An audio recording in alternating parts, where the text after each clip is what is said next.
Welcome to today's Simple Business Stewardship, where we talk about all things business, especially as it relates to your business finances and how to be the steward in your business that God has called you to be. Today, we're going to talk about leaning into your competitive edge. And there is a reason why I wanted to talk about this today. As entrepreneurs, we wear a lot of hats. And I've had a lot of conversations in this past week with clients and just friends and people that I've gotten to meet on LinkedIn. And we all feel the same pressure because when you start your business, unless you've got like a 50-person team, you are going to be wearing multiple hats in your business. And so, what that can do is one, it requires financial resources because you are not always going to be doing the stuff that makes the money, right? It's not going to be 100% of your time. You're also going to be crunched for time. You're going to be figuring out what are my top priorities? What do I need to get done? And what that can do as you build success and as you're like, wow, my business is successful. I'm doing a great job. My clients are getting results. My customers are happy. They're repeat customers. Your revenue is growing. Your operations are suddenly much larger, and you find yourself so busy. And then what does that do? If we are just overwhelmed with those tasks, we become burnt out. We lose our joy. I can't tell you how many conversations I've had just this week alone with business owners who have made a comment like, yeah, I love what I do, but I don't really know why I'm doing it sometimes. Sometimes I just want to throw in the towel and go get a job because that would be a lot easier way to make money than what I'm doing now. And I could still do kind of some stuff that I enjoy. So, what does this have to do with leaning into your competitive edge? Well, I recognize that there is this belief that holds a lot of entrepreneurs back, and that is I don't have time to do the thing that I'm really passionate about in my business. And what I say to that is that the opposite is actually true. Not only do you not have the time not to do that, double negative there, but actually doing that thing that drives you, doing that thing that motivated you in the first place to start your business. That is going to be the key that unlocks your financial freedom, which then in turn gives you freedom of time and brings back joy to being a business owner. So, we're going to talk about what that means to lean into your competitive edge. Now, first of all, when I say competitive edge, I don't want anyone to get the idea that this is like a cutthroat sort of thing, because let's be real, not a lot of us like the word competition. And the truth is that even if you're in the same industry as someone, in one sense, you are competing, but in another sense, you really are not because there's plenty, we all know, we all have this abundance mindset. There's plenty of business to go around. In the free market, you can always make more, so this is not a competition like here's how to beat out, the person that you met at that networking event, right? That's not the kind of competitive edge we're talking about. We're talking about the kind of competitive edge that makes you you. So Tim Newton, he is the Senior Creative Officer at Ramsey Solutions. And I had the honor of attending a workshop that he led last year. And he said something really profound, and it was this. He said, we don't trust brands, we trust humans. And we love humans who know what they believe and stand by them. So I want you to keep that in mind throughout this entire conversation, that people are buying from you because they trust you. It's not only, yes, maybe you have a product or service that they need, but the reason they're buying from you and not from someone else is because they trust you. And it's that very passion, and it's the things that make you unique that are going to cultivate that trust and are going to keep people buying from you. That is so much more powerful than, I know there's talk about recession, and we're probably in a recession, or recession really is just what's already happened in the economy for the last 6 months. So Are we in a recession? Probably. And inflation, that's a real thing. We're looking at probably 8.5, 9% inflation for the year. Yeah, that's pretty crazy. But guess what is more powerful than both of those things? A more powerful factor is you. People want to buy because they trust you. They will be willing to pay more because they want to buy from you and not from someone else. So, how do you identify what that competitive edge is and how to lean into it? So, there's a couple of layers to this. And the first layer comes from Mike Michalowicz's book, The Pumpkin Plan. I like to reference this book a lot. For me, this is like one of my core reading materials, The Pumpkin Plan. So if you haven't already, I highly recommend that book.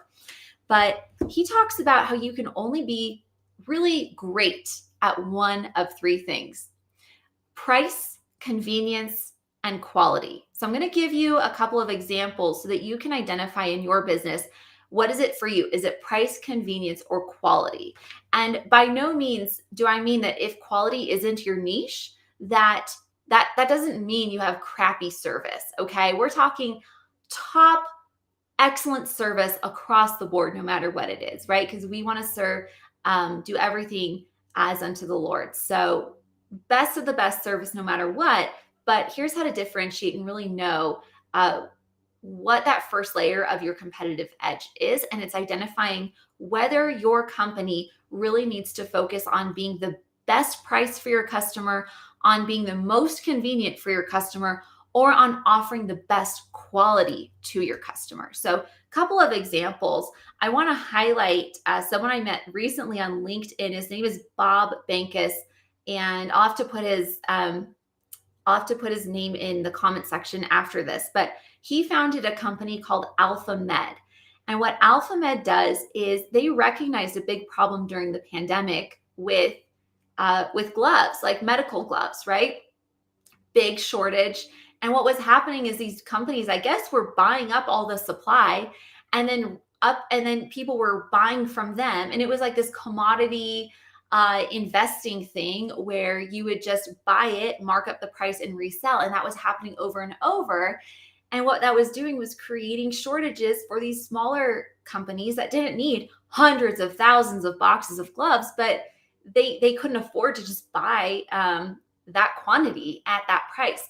And so what Bob did was he found a way, based on his relationship with factories, with suppliers, manufacturers, to purchase them and then to be able to sell them at a better price. So his edge would be price, right? That doesn't mean he's giving bad service, but it does mean that, hey, you know what? If you're going to buy gloves on Amazon, well, they're all about convenience and you're going to pay for those. And they might not be like, you're going to pay for those gloves. So if your competitive edge is price, what are you not going to do? Because you're trying to keep prices low for your customer. So you're not going to say, yeah, I'm just making this up. I don't know what Bob does for his shipping practices, but you're probably not going to say, and I'm going to throw in free overnight delivery because I want to be the most convenient and I want to give the best quality, right? And these are not gloves that have, I don't know, again, I'm making this part up, but these are not 24 karat gold, right? They're not, it gets the job done. You throw these things away, they're disposable. So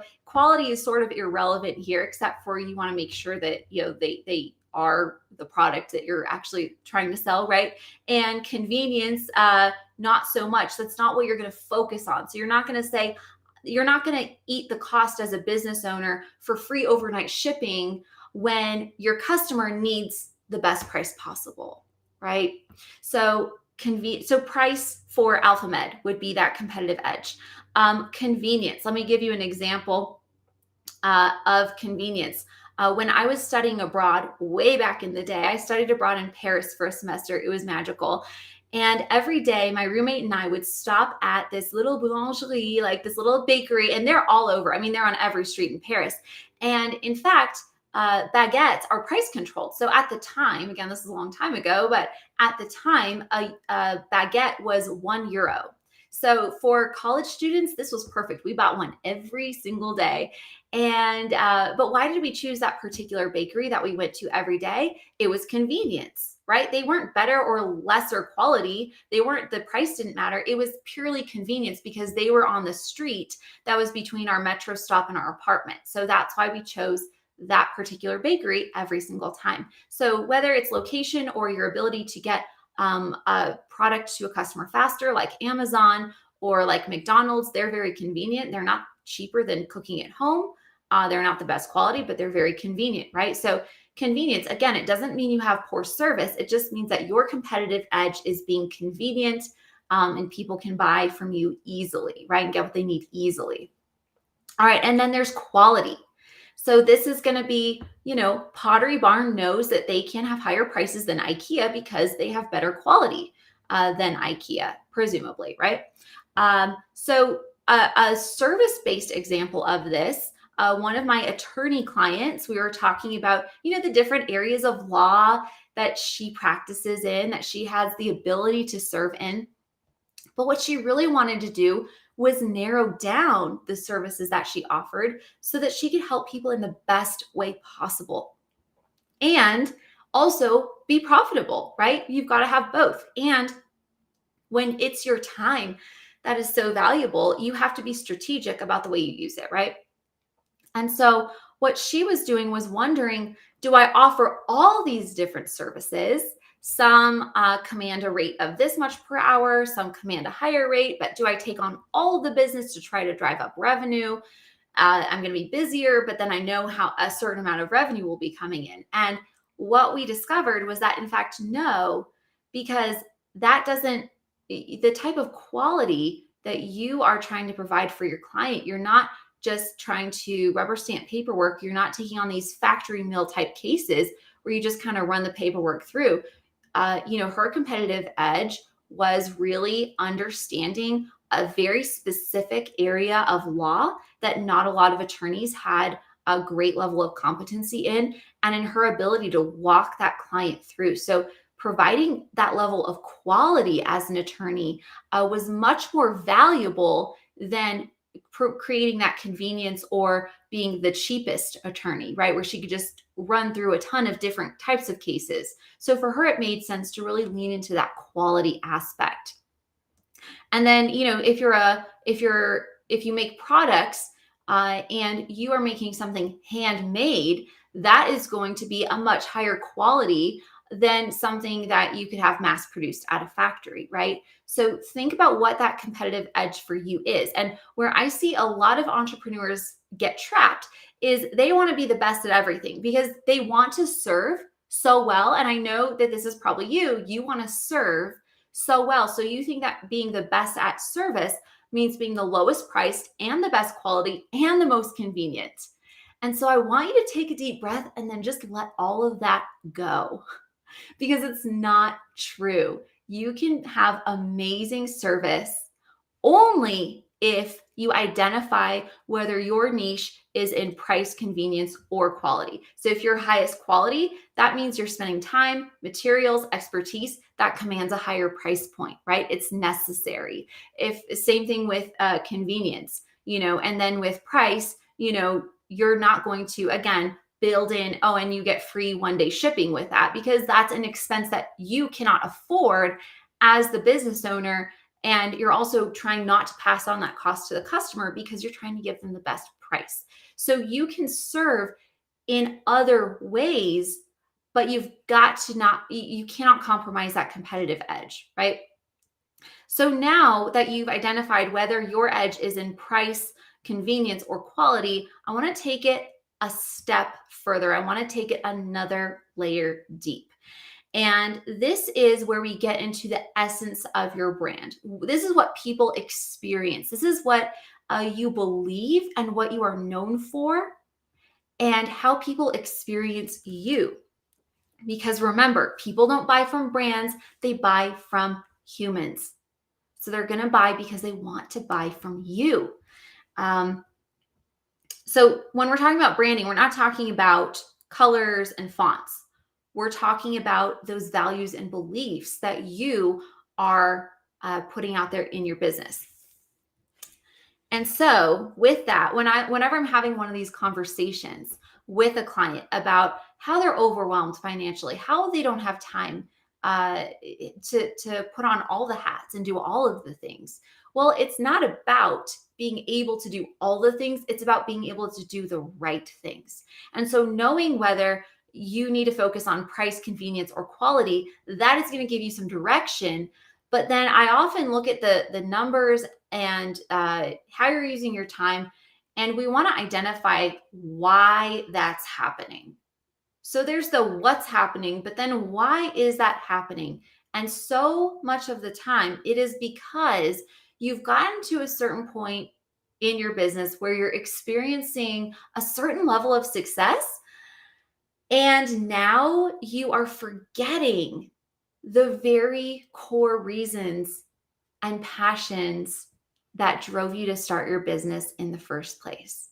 And so, what we want to do is recapture that and identify very specific action steps that you can take to drive revenue, to drive profit, and to also create margin of time. So, let me give you a specific example of how this works. Okay. So when I was talking with a client the other day, she owns a boutique clothing store and she's doing really well. But she's at that point in her growth as a company where she's wearing a lot of hats and she does have a team. But at the same time, there are some challenges she's facing in her business. And she's like, I don't know what to do next. Like, how do we get unstuck? Right? How do we not make this the lifestyle forever of the entrepreneur who is taking on way too much work, being underpaid, all of those things? And I asked her, what do you love to do most? If you just had total freedom of time, what do you love to do most? And you guys, her clothing store is not about selling clothes. That's not what it's about. It's about helping women feel amazing.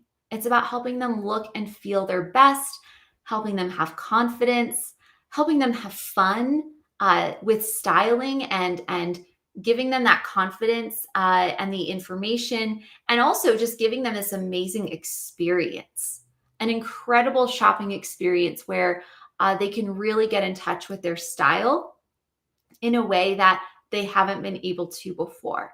And so I asked her, well, what are the things that you are doing to fulfill that?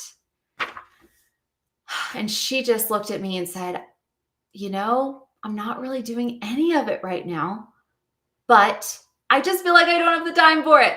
So we got to switch. We're switching that thinking around, right? Where no, those are the things that are essential because that's the reason people are going to buy from you. You're like their best friend who knows exactly what's going to look amazing on them, who's going to go, oh my gosh, you've got a wedding coming up. How exciting. Okay, yes, these are the kinds of things. Let me pull some outfits for you. Let's try some things on. How do you want to accessorize?